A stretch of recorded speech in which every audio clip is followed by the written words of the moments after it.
नमस्कार, मैं हूं सुधीर चौधरी और आप देख रहे हैं हिंदुस्तान रियल वॉइस। आज जो दास्तां मैं बताने जा रहा हूं वो दोस्ती, धोखा और दम लेते हुए वापसी की है। और समझिए, खेल अब सिर्फ कूटनीति का नहीं, रणनीति का बन चुका है। कहते हैं दोस्ती में अगर कोई कमीशन दे दे तो वह छुरा नहीं, इतिहास में दर्ज जख्म बन जाता है और हाल ही की घटनाओं ने वही कर दिखाया।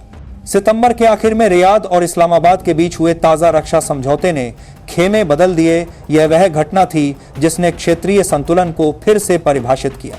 नई दिल्ली ने इस समझौते पर गहरे ध्यान की उम्मीद जताई और कहा कि सामरिक साझेदारी के फैसले बनाते समय पारस्परिक हितों और संवेदनशीलताओं का ख्याल रखा जाना चाहिए। यह संकेत साफ है कि स्थिति में नई जटिलताएं आ चुकी हैं। लेकिन यह समझना जरूरी है कि भारत किसी का गुलाम नहीं।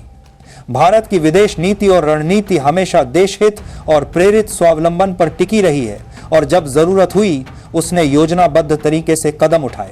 पिछले कुछ दिनों में जो कूटनीतिक चालें चलीं, वे दिखाती हैं कि भारत ने परिदृश्य को समझते हुए प्रतिक्रिया दी। यह कोई अचानक गुस्से की क्रिया नहीं, बल्कि सोची समझी रणनीति थी। यही वजह है कि हर बड़े फैसले के बाद दुनिया की नजरें टिकी रहती हैं, क्योंकि अब भू रणनीति केवल सीमाओं तक सीमित नहीं रही। ऊर्जा, रक्षा और आर्थिक साझेदारी भी इसी खेल का हिस्सा है। अगर आप चाहते हैं कि हम इन घटनाओं की तह तक उतरें, कौन सा कदम क्यों उठाया गया, अगले 72 घंटे में क्या असर दिख सकता है, तो वीडियो को अभी लाइक कीजिए और चैनल हिंदुस्तान रियल वॉइस को सब्सक्राइब कीजिए ताकि हम आप तक हर अपडेट समय रहते पहुंचा सकें। दोस्तों, सोचिए, अगर किसी देश की रोटी रोजगार का सबसे बड़ा सहारा आपके हाथ में हो और आप एक दिन अचानक वह सहारा छीन लें तो उस मुल्क की नींव थर-थर कर उठेगी। और यही धमाका भारत ने सऊदी अरब के साथ किया है। भारत ने सऊदी के लिए बासमती चावल का निर्यात तुरंत रोककर एक बड़ा आर्थिक झटका दिया। आप कह सकते हैं, भाई चावल से क्या फर्क पड़ेगा, लेकिन हकीकत यह है कि सऊदी अपनी जरूरत का लगभग 90% चावल भारत से प्राप्त करता था। मतलब एक ही कदम से सैकड़ों हजार थालियां आधी अधूरी रह सकती हैं और जब रसोई खाली होगी तो गुस्सा सीधे सरकार पर निकलेगा। यही तो भारत की चाल है। सबसे ज्यादा शर्मिंदगी उस वक्त हुई जब सऊदी की एक उच्च स्तरीय डेलीगेशन भारत आई। विदेश मंत्रालय से लेकर वाणिज्य और निर्यात मंत्रालय तक बड़ी बैठकों के बाद नतीजा एकदम खाली हाथ निकला। भारत ने साफ कह दिया, अब तुम्हें एक दाना भी चावल नहीं मिलेगा। जो देश कल तक साझेदार समझा जाता था, आज दरवाजे पर ठगा सा खड़ा है। और असली चाल तो तब चली जब भारत ने सऊदी के लिए तैयार 4000 टन से अधिक चावल सीधे यूएई को एक्सपोर्ट कर दिया। यूएई ने तुरंत समझौता साइन कर लिया और सऊदी के सामने उसका प्रत्यक्ष प्रतिद्वंद्वी मजबूत हो गया। यही है दोगुनी चाल, एक तरफ सिखाना, दूसरी तरफ दुश्मन को लाभ देना।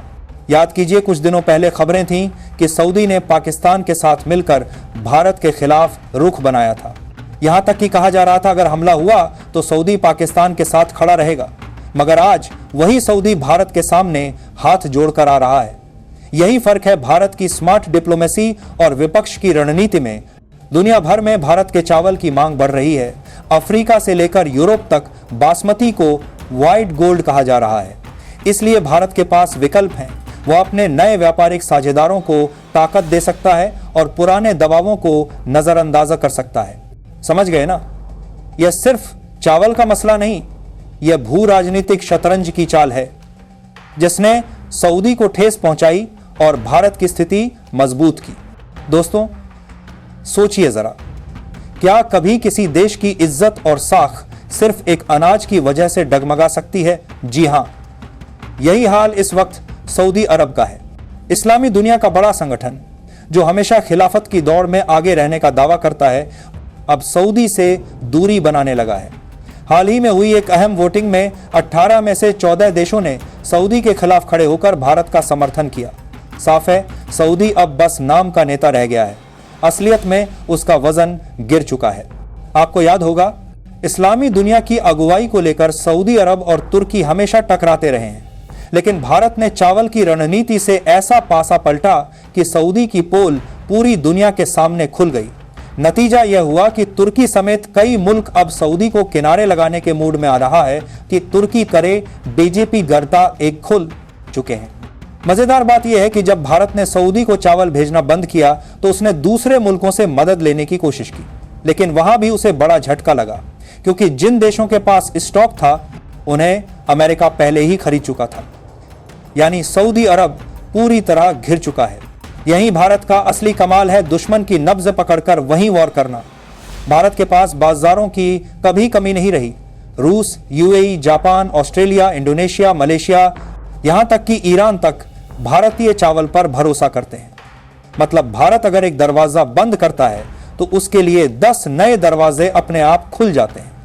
लेकिन सऊदी अरब, उसके लिए अब सारे दरवाजे धीरे धीरे बंद हो रहे हैं।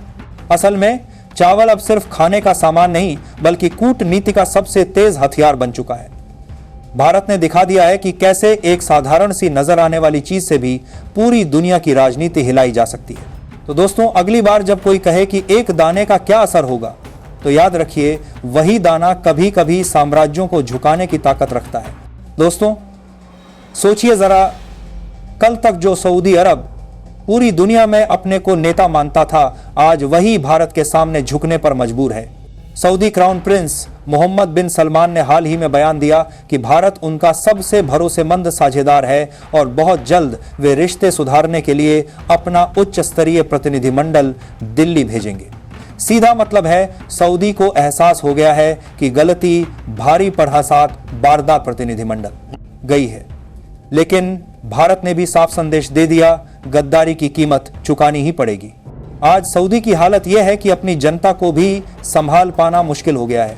जब रसोई का चूल्हा ठंडा पड़ जाए तो सबसे पहले गुस्सा सरकार पर ही निकलता है, और अगर किसी देश की 80-90% चावल सप्लाई अचानक रुक जाए तो नतीजा क्या होगा?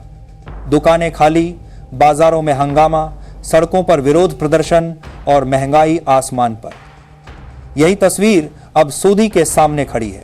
और दोस्तों, सोचिए, ये सब सिर्फ एक स्ट्रेटेजिक मास्टर स्ट्रोक से हुआ। भारत के पास रूस और इजराइल जैसे पुराने दोस्त तो हैं ही, अब यूएई भी मजबूत साझेदार बन चुका है। दूसरी तरफ मुस्लिम दुनिया के कई देश धीरे धीरे सऊदी से किनारा करने लगे हैं। यानी पूरा खेल भारत के पक्ष में पलट चुका है। अब बड़ा सवाल यह है, सऊदी के बाद अगला नंबर किसका? और इसका सीधा जवाब है पाकिस्तान। अगर भारत ने सऊदी जैसे बड़े और दौलतमंद देश को झुका दिया है, तो सोचिए पाकिस्तान जैसे कंगाल मुल्क का क्या हाल होगा। आने वाले वक्त में पाकिस्तान और ज्यादा अकेला और हाशिए पर धकेला जाएगा। यही है भारत की अगली चाल। आज का भारत पहले वाला मुलायम भारत नहीं रहा। अब यह नया भारत है जो किसी को बख्शने वाला नहीं। चाहे वो सऊदी हो, पाकिस्तान हो या कोई और, जो भी भारत के खिलाफ खड़ा होगा उसे एक एक कर सबक सिखाया जाएगा। और दोस्तों, सोचकर हैरानी होती है, सिर्फ चावल के निर्यात पर रोक से सऊदी अरब की साख मिट्टी में मिल गई। यही है भारत की असली ताकत, यही है भारत की नई विदेश नीति। अगर आप सच्चे भारतीय हैं तो कमेंट बॉक्स में जोर से लिखिए जय हिंद। और हाँ, वीडियो को लाइक करना, हिंदुस्तान रियल वॉइस को सब्सक्राइब करना और बेल आइकन जरूर दबाना, ताकि ऐसी ही एक्सक्लूसिव खबरें सबसे पहले आप तक पहुंचे।